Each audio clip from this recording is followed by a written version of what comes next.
If you were in church last Sunday, you heard the Old Testament lesson from the book of Genesis, and lesson it was, the lesson about Joseph, the favorite son of Jacob, the one to whom he gave the coat with the long sleeves.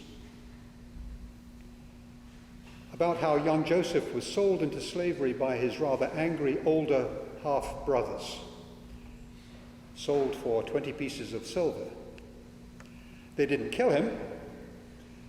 They didn't want blood on their hands. They actually made a profit on him by selling him to a passing caravan of traders who were on their way to Egypt.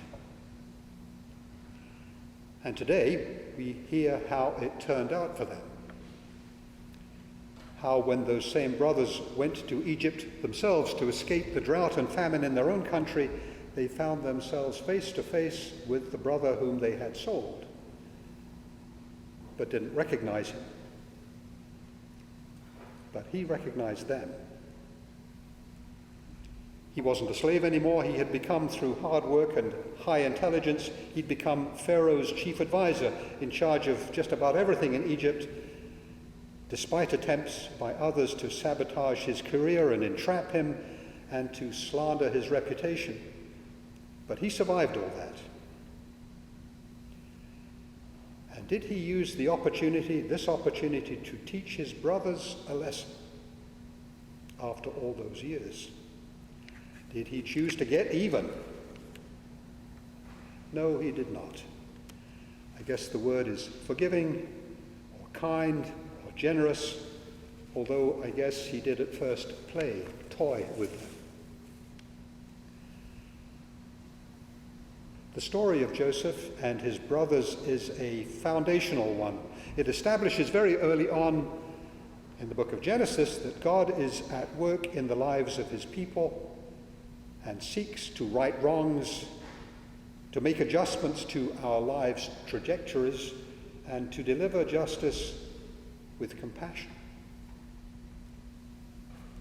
The story of Joseph is foundational to Jewish people. It explains how they, that is the Jews, found themselves in Egypt and were subsequently abused and enslaved and finally returned to Canaan, a new Israel, returned in that great exodus led by Moses centuries later, spending 40 years on the way in the wilderness.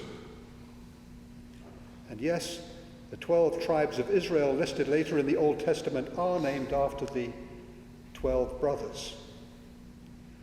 And that is as likely rooted in a national mythology as in a genetic reality. But it all makes for a wonderful and believable morality play that rings true to our ears. Because we know how it feels to be rejected. We know how it feels to be angry. We know how it feels to bear a grudge. And we know how difficult it can be to put the past behind us and reconcile with family members with whom we've had a falling out. And through recent events, we know we've read about famine and drought and about having to just get up and go when things turn dark.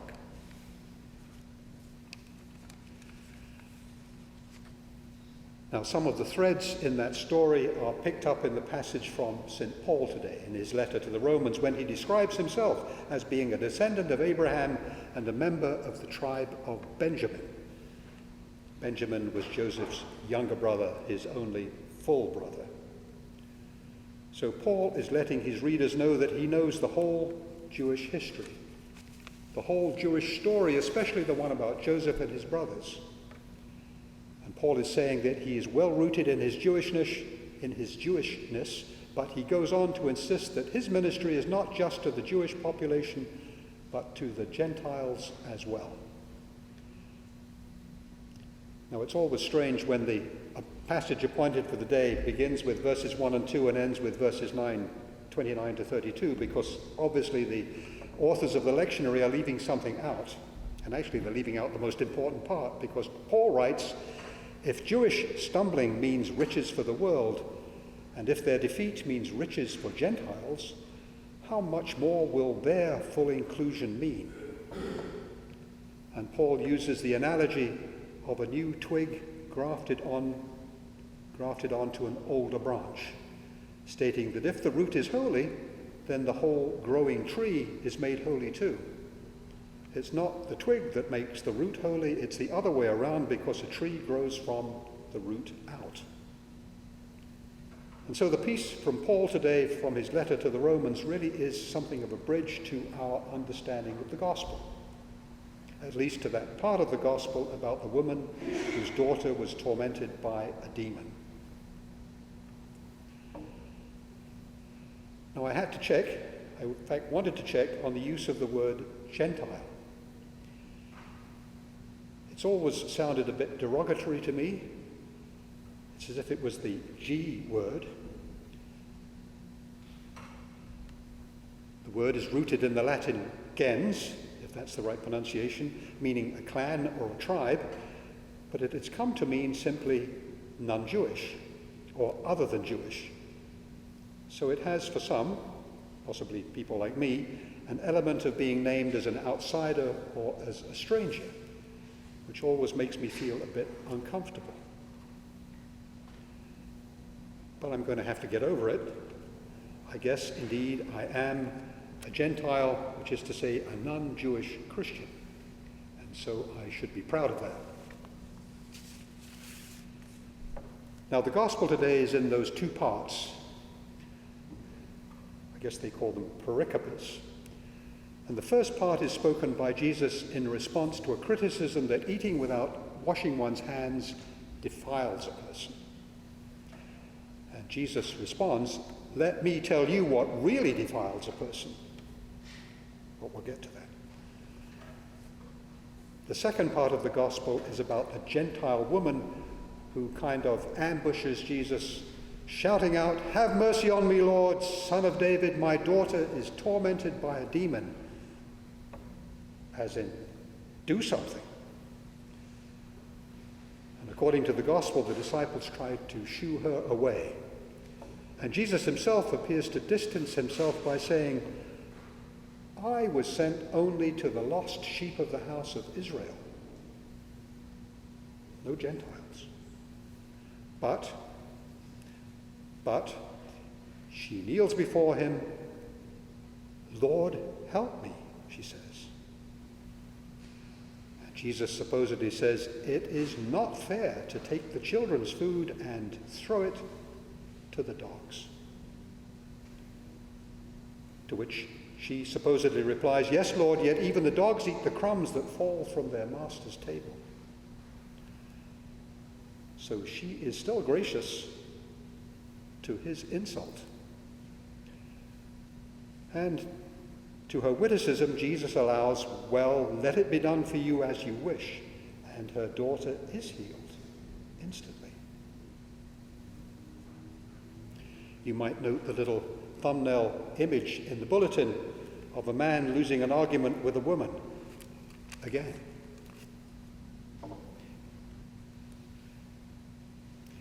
It's not really about the healing, it's about who is being healed. And in the gospel, it's a seminal moment, really. It's a hinge point, an inflection point in the story of Christianity, as Jesus recognizes that his ministry is not just to the lost sheep of Israel, but to everyone. And we can ask, is it all just a gospel writer's device?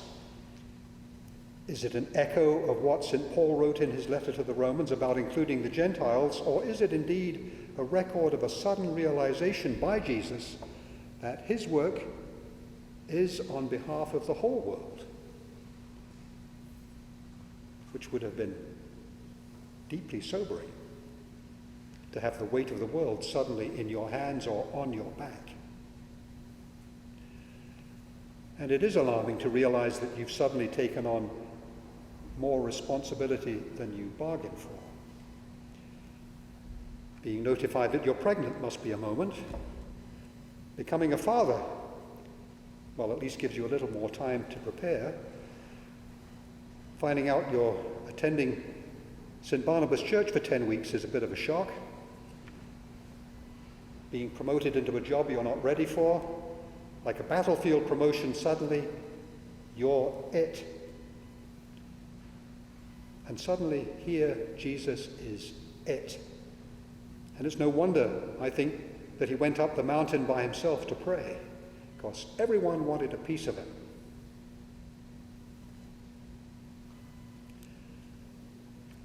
Now, about what defiles a person. The Pharisees had it that to eat without washing your hands wasn't just lazy or foolish.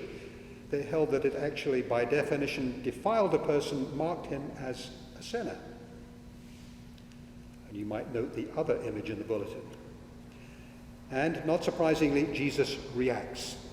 Let me tell you what really defiles a person. Let me tell you what really offends me and besmirches you. It's not what you put into your mouth, he says. It's what comes out of your mouth that defiles. And in the gospel, we're given a whole list.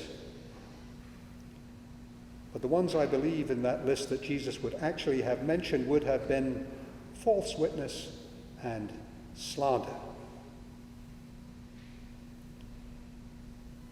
To tell a false, incriminating story about an otherwise innocent person is appalling. To describe someone in terms that are either unfairly critical or untrue is to defile oneself and should earn one a permanent gag. The whole industry of inventing complicated conspiracy theories deserves not just punishment, but the kind of justice which puts down the one and rescues the other, provides retribution for the one and restitution for the other.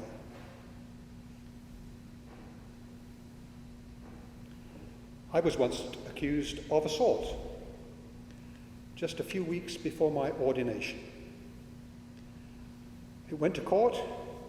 I was acquitted. I wasn't happy, until the person who had made the claim later apologized and asked for my forgiveness, which I gave. Another time, the manager of another office suggested that he and I should swap secretaries, because mine, he said, had come to him to complain about my overbearing manner and my otherwise poor behavior. And of course I was embarrassed and shocked, and I agreed with his suggestion. A few weeks later, my ex-secretary and I met in an elevator. So I took that opportunity to apologize for so much offending her. And she said, no. She had been told that I was fed up with her ineptitude and her behavior and had wanted to get rid of her. So it became clear that both of us had been gaslighted by the same man. Dreadful. Fortunately, he didn't have an opportunity to ask for forgiveness, because I'm not sure I could have given it. Now Joseph with the robe with the long sleeves, Joseph proved himself the bigger man after he had been sold into slavery. He forgave his brothers and helped them and loved them. St. Paul learned that his work was to serve the world at large, and despite his strict Jewish upbringing, realized that his duty was to the Romans and the Corinthians and to all the people of the Greco-Roman empires. And Jesus, with his disciples, learned too that his power reached beyond Galilee and Jerusalem, out to the fearful and the tormented wherever they were. And for us, for me, it's all a reminder not to be an idiot, not to go around judging people and finding fault, but just to stand up for what is right, to let God take care of delivering justice, and to always allow sufficient time to pick up the broken pieces and put them back together. That's what we're supposed to do. Whether it's a broken family relationship, whether it's a necessary piece of work that needs doing, or whether it's helping a young person in torment and in need of healing. Our job, as Gentiles, is to pick up the broken pieces and put them back together. Amen.